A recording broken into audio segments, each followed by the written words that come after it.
and continue with the prayer that Yeah, well done. I don't want to take any more of your seconds. Yeah, so then you take his mic. Thank you, gentlemen. You know, some people come to a gentleman meeting, then they say, "Thank you, ladies and gentlemen." How many have you met before? Yeah. Seems some people are Thomases. You know what it means to be a Thomas? A Thomas is somebody who misses meetings. Yeah. And when you miss meetings, you doubt things. You know, Thomas was not really that doubting. Only that he kept skipping meetings. And that is where some of you are headed. Maybe. Because I'm giving a talk to you people. My name is Otieno Paul Peter. I run an organization called Live Your Dream Enterprises Limited. And I also authored a book recently called Live Your Dream in 7 Ds. Not days. 7 Ds. Maybe 7 dimensions. I don't know. And so our presence here will be basically to talk about two things, Boychild and vision. This vision thing, let's call it this vision thing. It's a great thing. So, amongst us, let me just introduce a few things, or share with you a few things. You may see cameras around. The intention is, what we are doing here is not just important for you only, but there are enough other people who would be able to benefit from it. And so, in this year, we are working with Bosco East African Media Services. They're based in Kaya, to record most of the things we do for mentorship and for growing up people, the youth. Their ministry, basically, further we'll talk more about it, but it's to do with youth. Yeah? And that is where we are. So that whatever we record, whatever we share, the information that we build or that we develop from now on should be shared freely by other people. And that will go a long way in building people. And also now today, the Boychild. Last Saturday, I was here. The youth were coming for some activity here. So parents were dropping them. There is a Sunday school teacher here called Teacher Somi. And when I met him, he told me that this year we are going to be very busy in the dinner. We will be having so many activities, and so you will be dropping these children more and more. I asked why.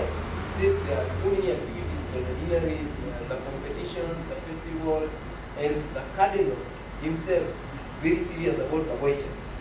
And there are those activities that the Boychild must participate in. And I was concerned as to why the Boychild. They hardly appear. Today, how many people were supposed to be here? Yeah. So they don't appear. Then I asked him, how many boys did you have today? He said, I had these two. There were some 2 boys playing there. And I asked, like, how many children did you have today? About 100. And that amazed me. 2 out of 100. What percentage is that? That's not very good news. So we are the leaders, we are the people whom they want to see. And that is why our gathering this evening is very important. We will be here together. We have Robert Maina. Good afternoon. My name is Robert Maina Jr. and I work with Media. Welcome. So, Robert is a good speaker and has lots of life experiences and stories to tell. He's a soldier by training and should be in the Air Force, but he's with us here. So we are probably safe. And then we have Father Maina. You can just come in front and also introduce your... Is after 4? 4 years. Good evening. I was told that after 4 is evening. So I'm happy to be with you today here in this hall, beautiful hall. I've never been here in this place. So I'm happy to be with you here with the team here, because we're doing the shooting, because we deal with the media, okay? We deal with the production, audio, those who are... I saw you dancing reggae here. with Kamuhini. Eh? Yeah, we record all those things. He's an expert in recording audio. Okay, also video. He's very good in videos. See these big cameras look like he's bigger than himself. See this camera. So you joke, yeah?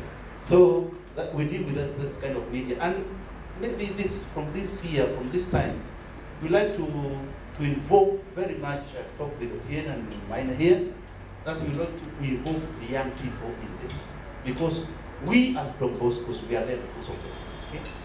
So we ask you to maybe to work with us, so that we can produce something even to help others. Because I'm very happy when you mentioned Boychild. What is that? It's a disaster. Let me call it. Say, Boychild has become neglected. Everything is about girl child. You go outside the country, girl child. What do you call it? Any sponsorship, girl. What about a boy? Are you going to neglect that boy? No. Then why are you talking about a girl only? If you're going to give birth to a boy, you must take care of that boy. There is no growth that exists without a track set for it, and that track is normally what we call a vision. People can only grow as high as they can see in their minds. You see, that is the way life is. And every time we want to know who is going to grow. By the way, I normally tell people I can predict your future. Prophet, how do I predict? And then I tell you, it is exactly what you are able to see in your mind. When I was growing up, as a child, I really had a desire to have a different life from that which my parents were living. We were basically what would be called poor by anybody else, by all standards. There was no day I would be sure of lunch or supper. Breakfast was out of question. Nobody used to take breakfast. How do you take breakfast? It was sounding like vocabulary. You go to school, you hear some people took tea, and you wonder, where do they stay? You see? So when I went to school, during lunch break, because we had to, it was a day school back in the village, and you have to go back, I would not go back. Sometimes I go to the farms around or to the river and check if I can get some sugar cane or some mangoes or some guavas in the bushes and eat. And not to show outside that I didn't take fun. So my intention was to change that particular life. And I saw people around me, even in class 8, many people dropped at class 8. They finished school, technically speaking, because they did not have school fees. And I really felt pain when a friend of mine, if you read my book, you probably read that story. I still remember Nyayo. It was called Nyayo. We were good friends and competing in class 8. But Nyayo had to stop at class 8 and others. I had to take a whole year without going to school. And then later, I went to school when first term was just ending. The first day I joined school, I was given a card for biology. I did not know that word exists to start with. And that's the way I was greeted. Yeah? It was a day school. Cut the long story short, my understanding early in life was education is the key. And I had to find a way to school so that I will be able to change my life. My mom asked me before she passed on, maybe class 5-ish, do you think you'll go to school? I said, yes, I think I'll go to school. And she asked, how will you go to school? Because in my mind it was clear, someone will go to school. I said, maybe my dad will pay for me. But she told me, this dad of yours, now get that language. This dad of yours will not pay for you. Why? She knew her better. That was her boyfriend, right? My dad was alcoholic, a teacher, but very alcoholic. And so there was no chance. And she was right. He didn't pay. My schooling was a miracle. But by the end of the day, because it was in my mind clearly that I will sit some exam someday, whether it's under a tree, in a chief's camp, wherever, I knew It may take 10 years, it may take 2 years, it may take what, but I will sit from 4 exam, and that day I sit from 4 exam, I will pass. I did, and I passed. I schooled barely 2 years in secondary school, in a day school. So I hear some people claiming they don't have teachers. We did not have teachers. We were ourselves teachers. I took a long time before going to school. So when I went back to Form 4 and I refused to go back, I told them I must sit Form 4. There were also no teachers. They told me, okay, well, you go try. If you fail, you come to repeat. The power of revision, the power of setting goals. It better be clear in your mind. There is no way you're going to be a good example to your the junior youth, to your children, to the society, if you are not clear in what you want. And that's the main thing. Also in January, I like talking about these goals and dreams and visions. And you better have clearly in your mind where you're going to be. There is no any other way. That's the only way that God plants it into your mind. The desires. Whatever you can desire, you can see it in your mind, it means you can achieve it. So you better be clear. Many of us don't get what we want because we don't know what we want. We don't know what we want. So as a boy child, starting getting to know what life are you going to live, what type of family do you want to have, and things like that. Otherwise, there are no miracles. Apparently, I've realized that God obeys his own laws that he had set, the laws of nature. Because he said them, you cannot disobey them. You see, God said the law of gravity, for you to disobey it, you really must be. It's not very easy. So we must, and the Bible says people perish due to lack of knowledge. Lack of knowledge. Now we are sharing knowledge, and that is part of education. And somebody was told in the Bible, they say it's not about you. Write your vision down. There is need for putting that thing that you want down. At some point, Abraham was told, I'll give you as far as you can see. Yes? He was standing somewhere, told him, look to the east, to the west, wherever. As far as you can see. God hardly gives you what you can see. Just analyze throughout. That's the way it always works. So, it's good for you. I'd like these people, they can talk briefly about what they mean, their life, goals that, or the vision, their vision life. And then we will pick questions from you and address them. And that will make you call for today. We will make it as brief as possible because you have other resolution and other people coming to speak. Get it? Thank you. Once again, I'm Robert Maina Jinju. I'm married, blessed with 3 kids. And immediately after my high school, after my high school, I joined the forces. The reason why I joined the forces, I really wanted to become a pilot. But my parents could not afford that money. Because the school fees, the fees for the aviation, it's too high. So a friend of mine approached me and told me, once I joined the forces, such kind of courses are free. So I opted to get into the forces, and by that time I was lucky enough. So there was a recruitment. I went through the recruitment. I succeeded, and then I went for the military training.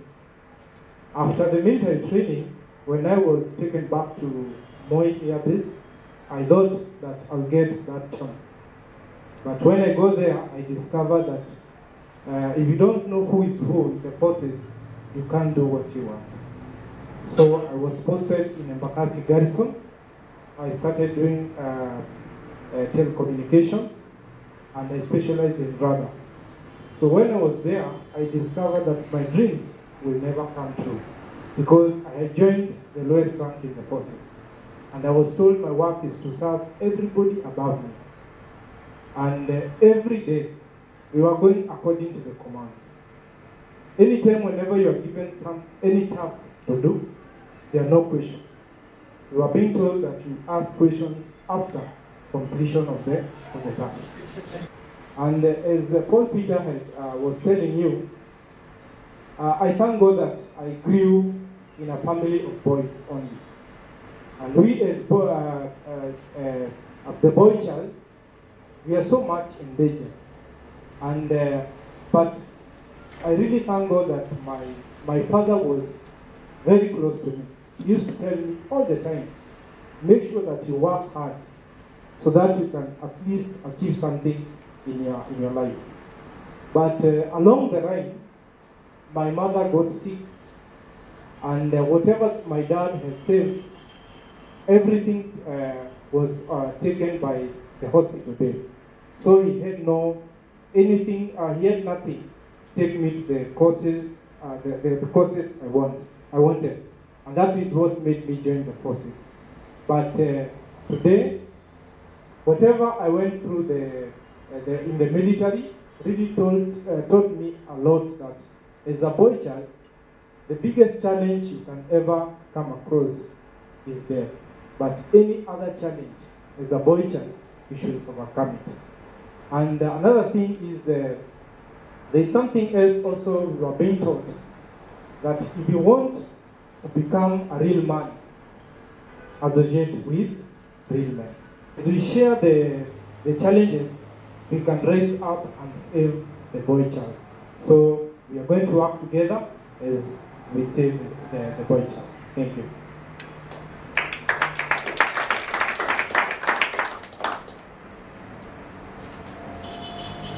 I was not born in cities. I was born in a village. I was born in Morana Hospital, that's one thing, okay? A hospital is a hospital, belongs to everyone. You can be born there, okay? Then I remember my father, to go back, my father was a soldier, King's African Rifle. You remember that? He was a soldier in the Second World War. He was an old museum, okay? The stories of those who are saying no, okay? Yeah. So, my father was a good soldier, He was recruited during the Second World War. He went to Ethiopia, he crossed to India, then he went to Burma to fight with Japanese. Okay? My father was educated.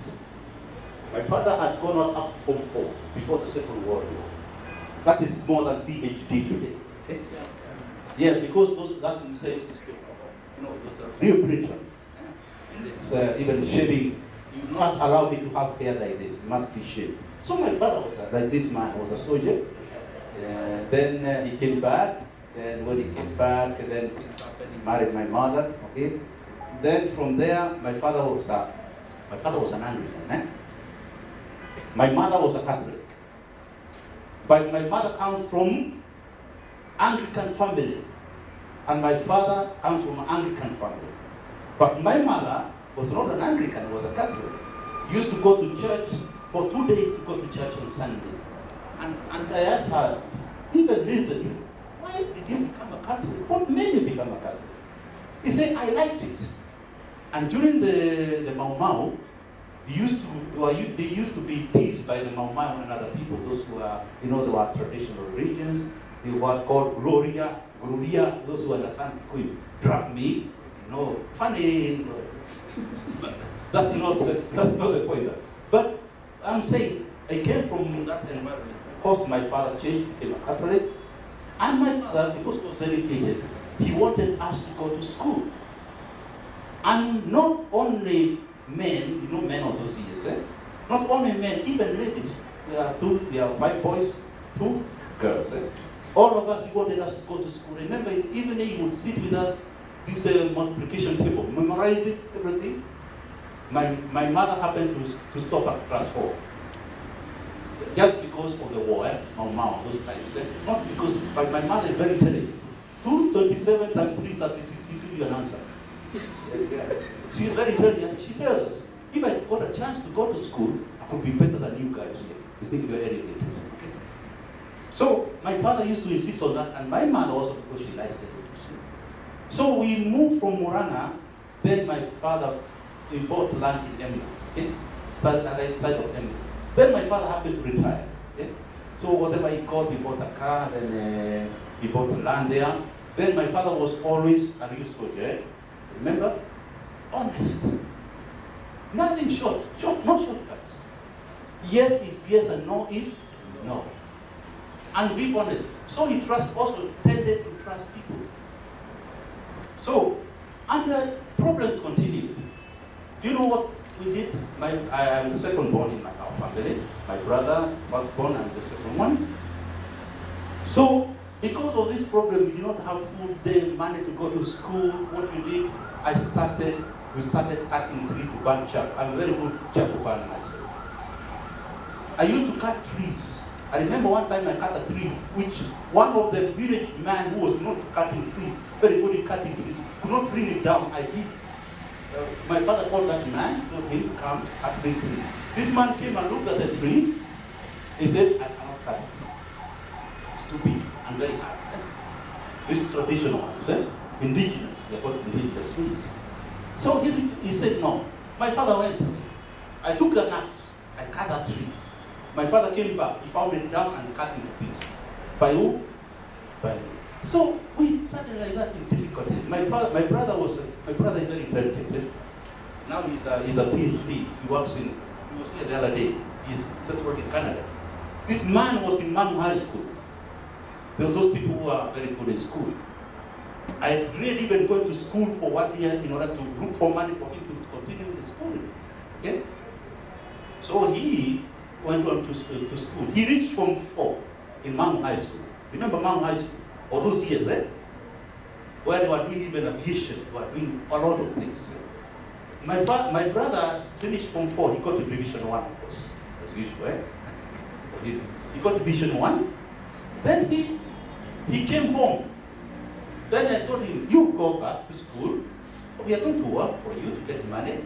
Then you can go continue from 5 and Form 6. He told me one thing, and I want to tell you this.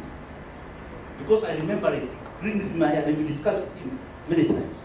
He told me, I won't go to Form 5 and 6.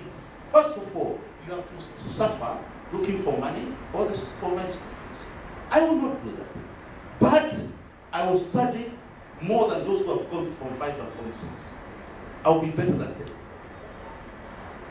Remember that? Setting goals. I did not succeed in this, but that is not the end. Okay? That's not the end. Move. You have to move from where? He went to agriculture college. You remember those colleges certificates? From there, he managed. He got sponsorship, went back on university. After he went to Kansas State University, master's, PhD, Kansas State University. Then he remained there 20 years now in those countries. And that is what gives us courage. And all of us must understand this. Because myself, I continued from there. I happened to join the school, our school in Embu, which is called Don Bosco, Technical Secondary School, where I met some missionaries from Bosco, the congregation that I belonged to. Okay? When I went there, I found people who work. Remember this, I found people who work. And of course, I joined the congregation and studied or whatever, till I was ordained, okay? Yeah, 17 years, 18 years ago, So, this is how people grow. I remind you, I came from poor background. I have my brothers and sisters. All of them went to school. Okay, everyone has gone to school. But from there, because of the problems we had, we usually support each other. Okay? Remember, do not forget where you come from. And even if you are come from the rich family, each rich family is poor in something. Okay? Poverty does not mean only money. You can be poor spiritually. You can be poor because of environment in which you live. All those things. But also, let us as men, because if you look at what is happening today, men sometimes we think, you remember what we used to say when we were in primary school? Elimu sio? Sio suruali. Elimu sio? Leo hii elimu ni? You don't study, you go naked. Okay? Not naked because you're not close. You are becoming somebody, especially men, this boy child. Boy child means we men, okay? We are all children of our mothers. So, young ones who are growing and we who are bigger, okay, not that old, whatever. Remember, we have to set pace. We have to have a focus. As I gave you the story, have a focus to know where you're going. Let us not be swayed by things on our way. Sometimes we are swayed by small things. If you want, take that book, which is entitled The Road Less Traveled. Okay? Do you remember the author? Yeah, The Road Less Traveled. Look for that book and read it. Run for what is gratifying us today, but what will make us will gratify us in the future, in the years to come. Because from there we are okay. We set ourselves on a particular platform. We set goals. We reach. We aim there and we reach there, and then we'll be okay in our life. So I wish you all the best. Let us learn to set goals and to not always to focus on that. Thank you very much. Before we go to the question time, anybody who can share a personal story about a goal you ever set and achieved, briefly, somebody who. Actually, my name is Peter Gatere, and one of the goals I actually set beginning this previous year, that is 2017, was to have my manuscript being published. And it's a book that I had written way back, I think 3-4 years backwards. But I didn't have it a clear goal, a clear focus on how to do it. But I thank God because last year at the same time we were having something like this, I clearly set it on how to do it, the time frame, how to review it, what to do, and I thank God I managed to do that before the end of last year. Now, I love such stories. I've had many of them. I've had very many experiences about them. Anybody else want to say something close to that? Maybe you did last year. You know, many people do resolutions. I had problems with resolutions when I was growing up because I would forget them by the 3rd week of January.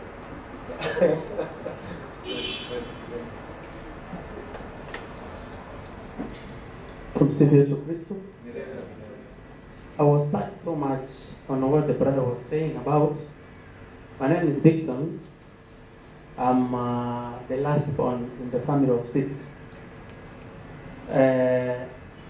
Many people don't believe this, but I happen to go almost similar background.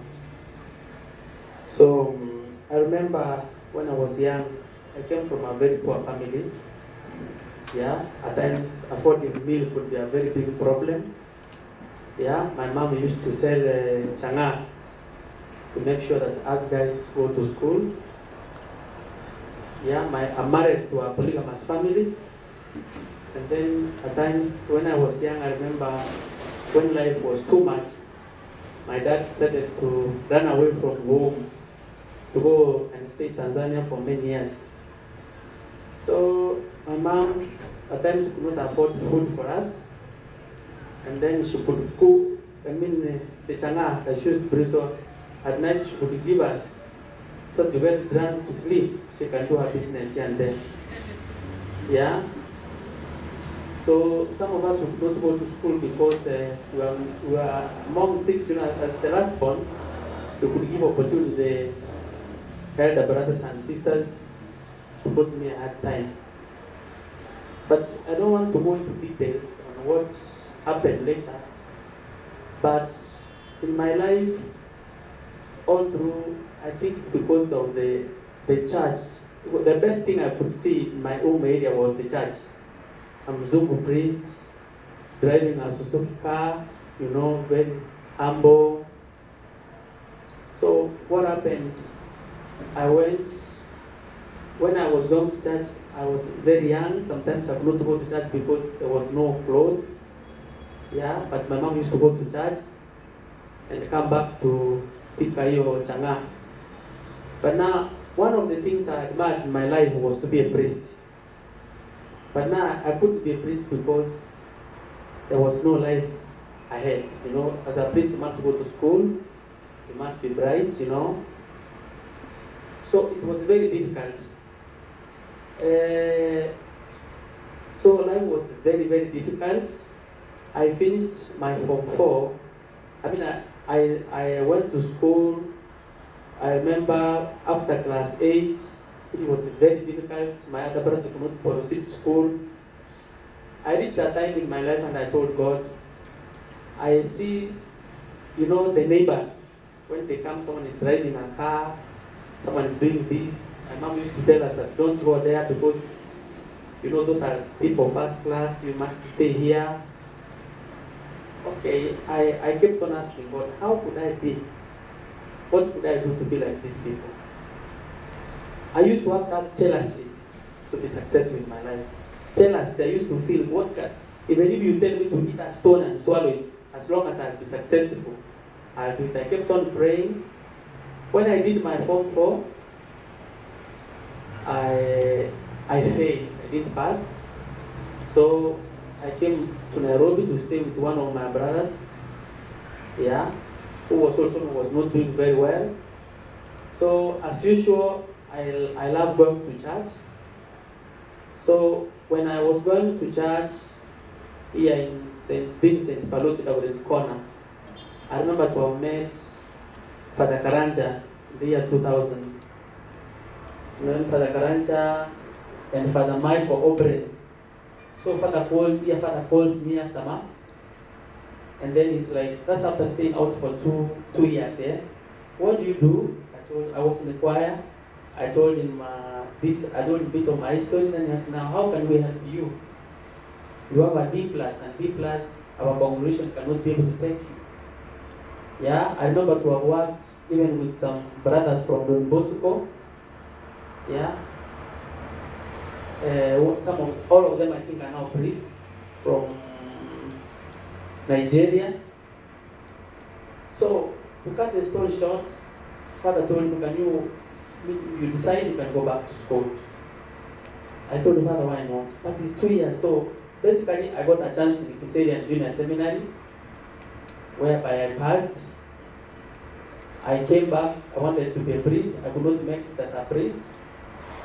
I went back to the university, so I finished my undergraduate.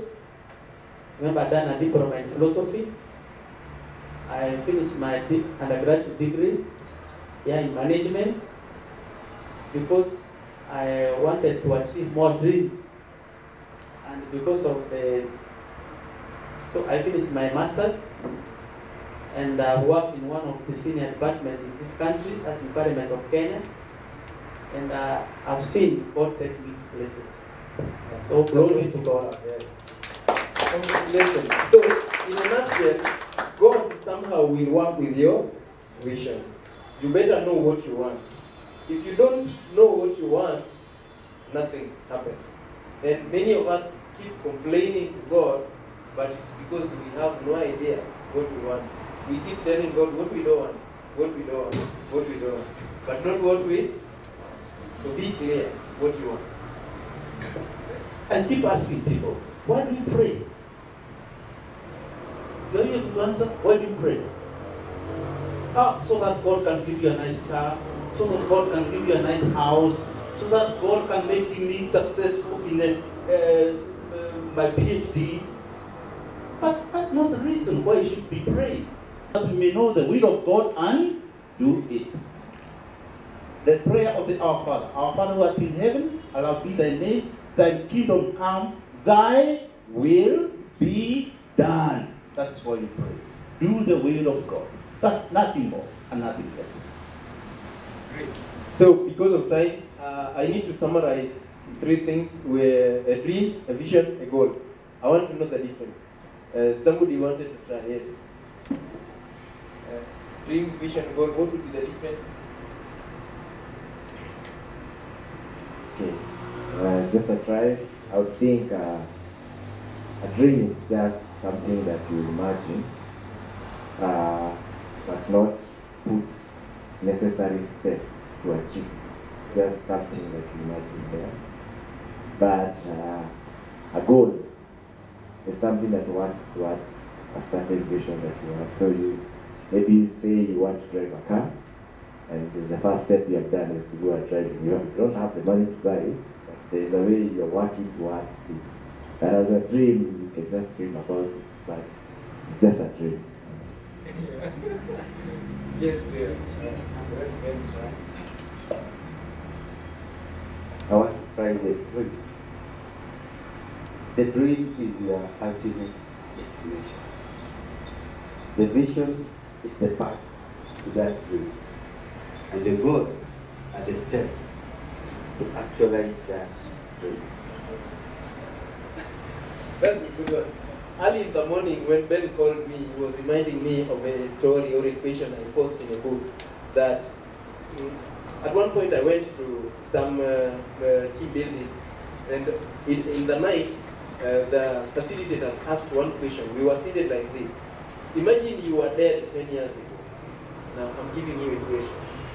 Imagine you were dead 10 years ago, and today people have come for your 10th anniversary. Then you can hear them speaking. What would you like to hear them say about you? Now, as Father has said, and I normally tell people, God does not create people aimlessly. You see, if we are making a car, we make this car for this particular use. This is for private use. This is a tractor for plowing. This is a bus.